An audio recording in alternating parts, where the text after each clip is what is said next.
महोदय दुष्यंत कुमार ने एक बात कही थी कि तुम्हारे पांव के नीचे कोई जमीन नहीं, कमाल यह है फिर भी तुम्हें यकीन नहीं। चच्चू अब इसे रास्ता तय कर लो अपना।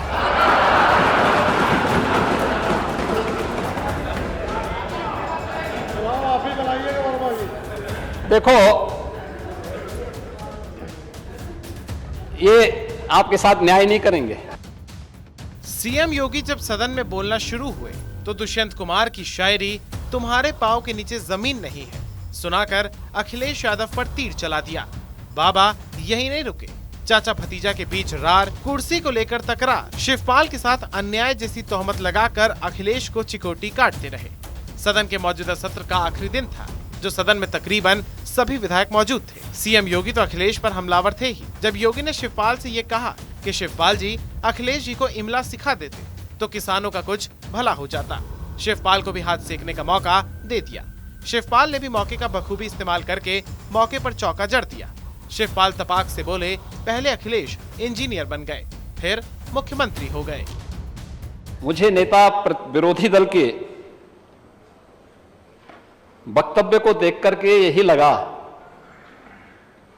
कि 2014, 2017, 2019 और 2022 का जो जनादेश है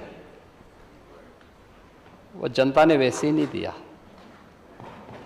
और दुष्यंत कुमार ने इस पे एक बहुत अच्छी बात कही थी। महोदय दुष्यंत कुमार ने एक बात कही थी कि तुम्हारे पांव के नीचे कोई जमीन नहीं, कमाल यह है फिर भी तुम्हें यकीन नहीं।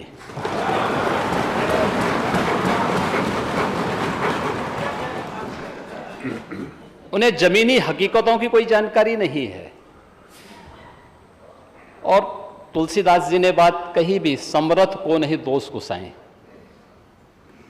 ऐसे ही लोगों पे बातें अक्सर से सही बैठती हैं, क्योंकि जो लोग जन्म से चांदी के चम्मच में खाने के आदी हैं,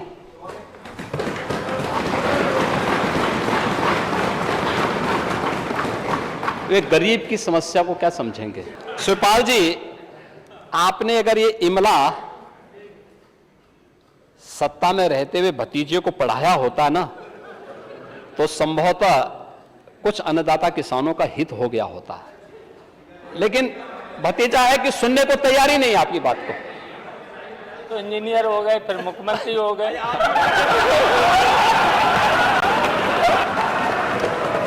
मुख्यमंत्री को भी पढ़ाई करा देनी चाहिए। कुछ ट्यूशन ले लो आप इनसे। चच्चू अभी से रास्ता तय कर लो अपना, ये वो कुछ ऐसे शब्द रहे जिसका जिक्र सदन खत्म होने के बाद भी हो रहा है। दरअसल यूपी विधानसभा सत्र में मुख्यमंत्री के संबोधन के दौरान अलग ही नजारा था। सीएम योगी ने शिवपाल यादव को लेकर कहा, अखिलेश कभी आपकी कीमत नहीं समझ पाएंगे। चच्चू, आप अभी से अपना रास्ता तय कर लो, ये आपके साथ न्याय नहीं करेंगे। जब भी आपका नंबर आता है आपको चुपचाप काट दिया जाता है। आपके भलमानस को देखकर आपके संघर्षों का कोई ध्यान नहीं रखता। आपको अपने मित्र राजभर जी से कुछ सीखना चाहिए। चच्चू अब इसे रास्ता तय कर लो अपना।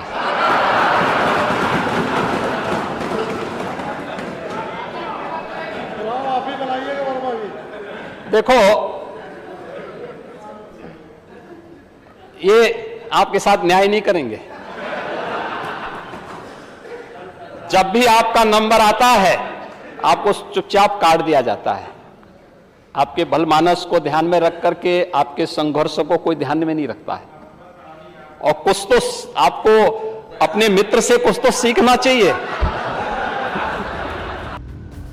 दरअसल ओपी राजभर के आने से एनडीए खेमा तो मजबूत हुआ है। अंदर खाने हमेशा चर्चा ये भी रही कि योगी शुरुआत से ही शिवपाल यादव को भाजपा खेमे में रखना चाहते हैं, और ये भाव समय समय पर योगी के भाषणों में भी दिख जाता है। ऐसा ही कुछ इस बार मानसून सत्र में भी देखने को मिला। और जैसा इस बार सदन में अखिलेश को मजबूती देते हुए दिखे, उसे देखकर तो ये लगता है कि शिवपाल यादव सपा को मजबूत करने के लिए कोई कोर कसर नहीं छोड़ने वाले हैं।